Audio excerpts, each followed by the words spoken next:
Me, I like to turn on the Fiend. Me, I'm going to watch AEW. Really? Roll it.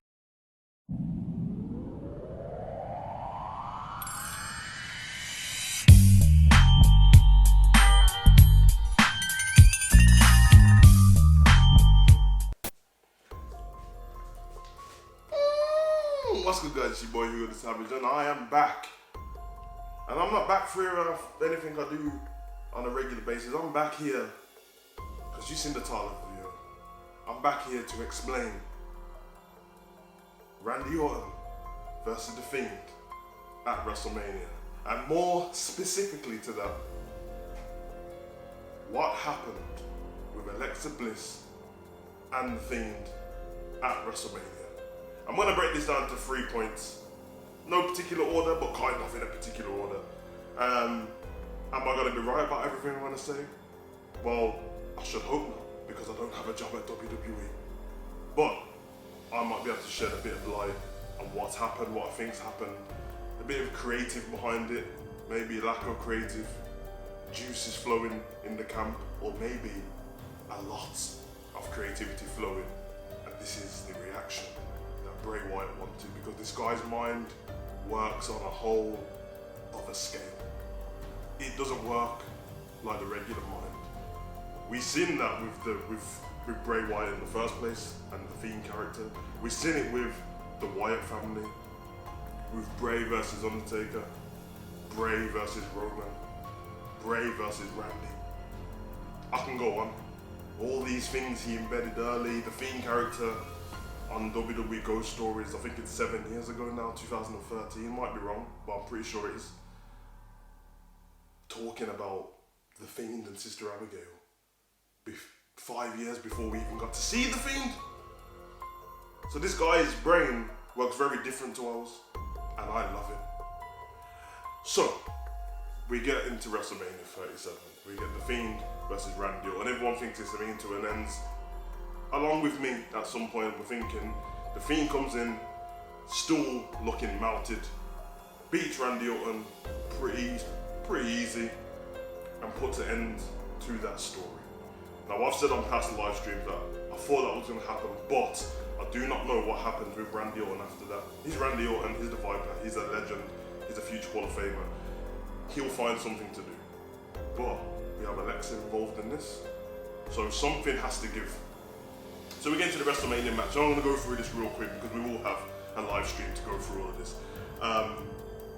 We have a great entrance where we see the Fiend in his burnt state, what Randy left him in, and he regenerates in this tunnel of reincarnation. Wonderful! That's not what it's called, but that's what I'm calling it.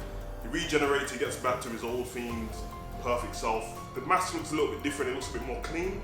He looks like he's risen from the ashes, like a phoenix.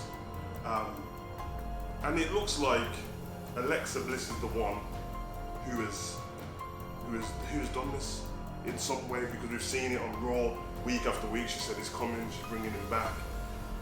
They bring a massive Jack-in-a-Box to the ring. Alexa winds it up. She comes out done in some crazy, like the regular black eyes, but he looks scratched, almost like Caecilius of Doctor Strange. And she winds it up and she winds it up, and the Fiend pops out.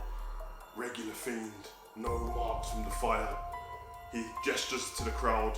Then he dives off the box onto Randy Orton, and the match gets started. We go through the thing. The regular Fiend setup, the regular Fiend moves. It's under the lights, the red lights, what the Fiend never loses under, by the way, and did in this match. And we get to the coup de grace of the match, the moment where everyone's going crazy, the moment what's making people get rid of Peacock and go and get Fight TV so they can watch AEW, even though I know deep down you're lying and you gotta tune into Monday Night Raw. The Fiend grabs Randy Orton in the Sister Abigail motion.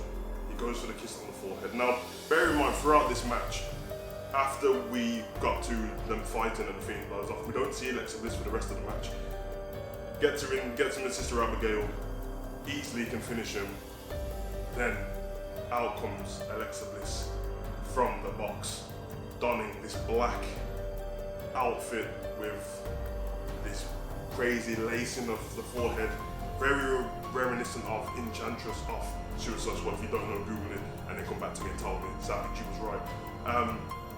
And she's spewing black stuff, black ink from her face, black blood. And she gestures to the Fiend, she puts her hand out, and the Fiend looks startled. Now, why does he look startled? He's been with Alexa Bliss for the last few weeks, for the last couple of months before the burn as well. So why is he startled? Why would you be shocked to see Alexa Bliss? She came down with you. She was there at the beginning of the match because the Fiend, and we're gonna get on to point one now, because what happened was, he seen something, he was distracted, RKO, 1, 2, 3, the world goes crazy. So point one, what do I think could have possibly happened? Did the Fiend see something in Alexa Bliss that we didn't see? We saw Alexa Bliss with different makeup on and a different costume, but did the Fiend see Sister Abigail in Alexa Bliss? Now the reason why I say this is because I've been saying for a while, what does she have to give to this story apart from the great acting? Like realistically, she's not that massive part of the storyline. She came into the storyline with Extreme Rules, House of Horror show, I think that's what it's called, Swan match with Braun, and she was there for the distraction of Braun. She was there to entice Braun, and then he got his change and we went through that. So she didn't have a connection with the Fiend, but we've seen a build-up of, she's made the Fiend vulnerable, which we've never seen before. This is not what just happened at WrestleMania, this is what's been happening for months. She was able to stroke the Fiend's face and stuff. Now when he first had the interaction with her, he actually put her in the mandible claw, he changed her, she started using the Sister Abigail move. Now, it felt like the Fiend was using Alexa Bliss at some point. We can all agree that's what was going on. The Fiend was using Alexa Bliss, he was controlling Alexa Bliss, he was doing that. But it seems like over time, she's gained more power. We've seen her do a transformation in the ring a few times. She's destroyed Oscar in a matter of minutes. So she seemed to get more and more powerful. And then he was burnt alive, and she has been having all the screen time to do with the Fiend. So I think that one possibility is that Alexa Bliss at WrestleMania became stronger than the Fiend. She became the reincarnation of Sister Abigail.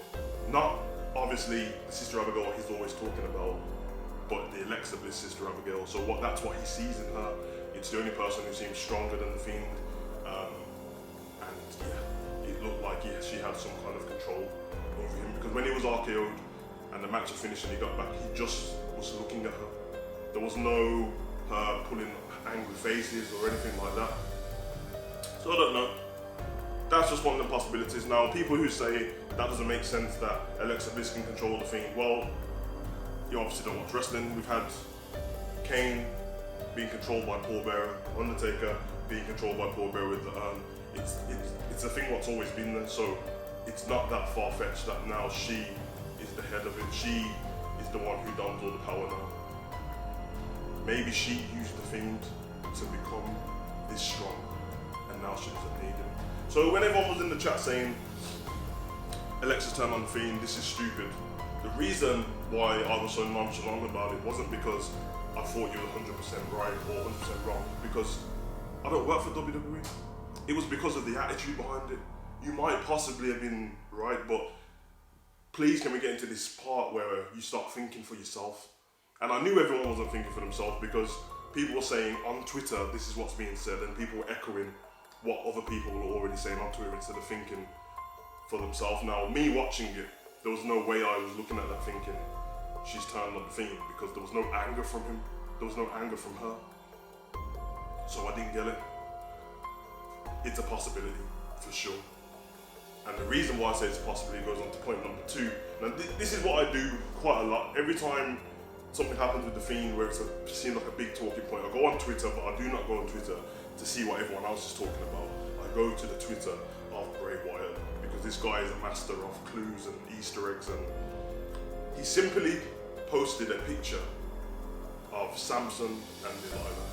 Now, a lot of people don't know who Samson and Delilah is. I'm not a biblical man, but I know the story of Samson and Delilah. Samson got his strength from his hair. He was a strong guy.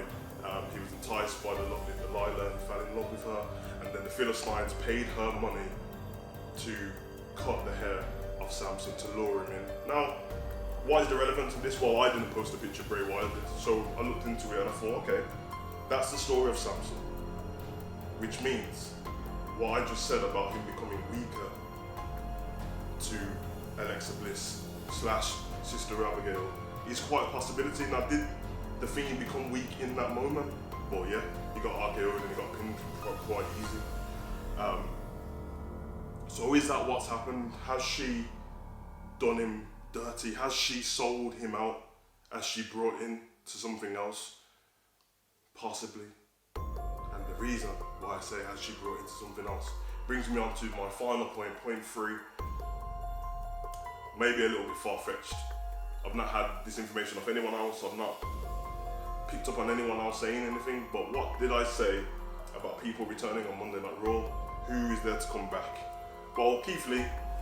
And that's not a massive return because he's not gone in terms of like he's been gone for years and stuff like that. We knew he was ill. He just wasn't on the card. His wife's still there. We would be very happy to see Keith Lee, but it won't be the impact of someone who we haven't seen for even longer than that. And someone who we haven't seen for even longer than that.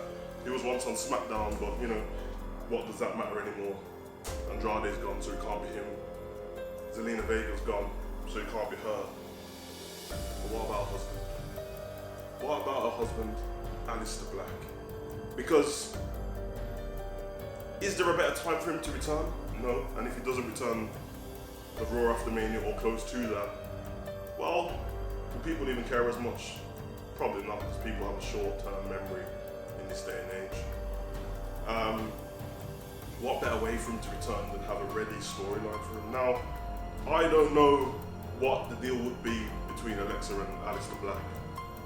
That's for them to figure out. That's for WWE Creative to figure out. And if you want to pay me the big bucks, I will write you a story and I will sell, you know, like that. But the reason why I made this connection, I'm going to take you through a few points now, and then you guys can make up your mind, and we'll talk about it in a Savage Talk at some point. So Alexa Bliss, she rises from the box. She has the Pentagon behind her. Which other WWE superstar, apart from Bray Wyatt and The Fiend, have we seen a Pentagon with? Well, Aleister Black. Everyone forgets because WWE have lost their way with Aleister how much of a dark character he was. He didn't really talk much on NXT. He came out with some bad boy theme music with the candles. He comes out like a demon, like a vampire, donning demon spikes from his attire, all black. Someone else was in all black at WrestleMania 37, and that was Alexa Bliss. Spewing this liquid from her face. What colour was the liquid? That colour was also black. So we have a black pentagon and we have a black liquid spewing from her face. And I said she was wearing all black, but not only was she wearing all black, she seemed to be wearing a black waistcoat, leather in texture, something that holds similarities to another WWE superstar. Aleister Black, where's that? And she wasn't standing on top of the box. She wasn't sitting on there like Alexa Bliss regularly would, dangling her feet with a happy child smile on her face. No. She was sitting with her legs crossed in a certain pose that only one other WWE superstar sits in that pose. Aleister Black. And if you don't believe me, you can see for yourself. So, my conclusion in this is, does any of us know what's happened? No. The story of the Samson Delilah thing, does that hold more weight? Yeah, it does, because Bray Wyatt posted it himself, and unless he's trying to swerve us, he knows that posting that, people are going to look into it. I knew what it was straight away. I put the picture on the screen, and like I said, he fell in love. The Fiend falls in love with Alexa. Samson falls in love with Delilah. Samson becomes vulnerable around Delilah. The Fiend becomes vulnerable around Alexa. The powers of Samson are taken away by a woman who he's in love with. Just like in that RKO moment, his powers seem to have been taken away, he seemed to have been distracted. So that's more than likely to be anything, but that Aleister Black one definitely holds a little bit of weight. Even if it doesn't happen, then I know you guys are at home going, WWE book Savage and let him just... Because the Black stuff, the black attire, the black position. Come on, you know, like that. So we're gonna find out on Raw anyway, and I'm very, very excited to see Monday Night Raw. And yeah, don't be a bitch about it. Yeah, you don't work for the WWE. You don't get to tell Bray Wyatt what to do. Yeah, and if there's one WWE superstar, and I mean one WWE superstar, and I'm talking over everyone else. Don't include Edge and Randy Orton because they're legends in the game, but over everyone else, who would you trust to do you right? Well, Bray Wyatt has been carrying the company for a little bit. Bray Wyatt has been doing the most creative stuff we've seen in the last decade. It's a fact. So that's what I think about it. I've been your boy Gonzalez. Comment, like, subscribe. Let me know in the comment section what you think of what I said in this video. Soon enough we'll find out. And for all you guys who ain't gonna watch WWE no more, and I'm going to watch AEW. Alright, that's fine. I love AEW. But trust me, you're just gonna go over there and complain about something else. You know, then wait there. Cut the camera, bitch.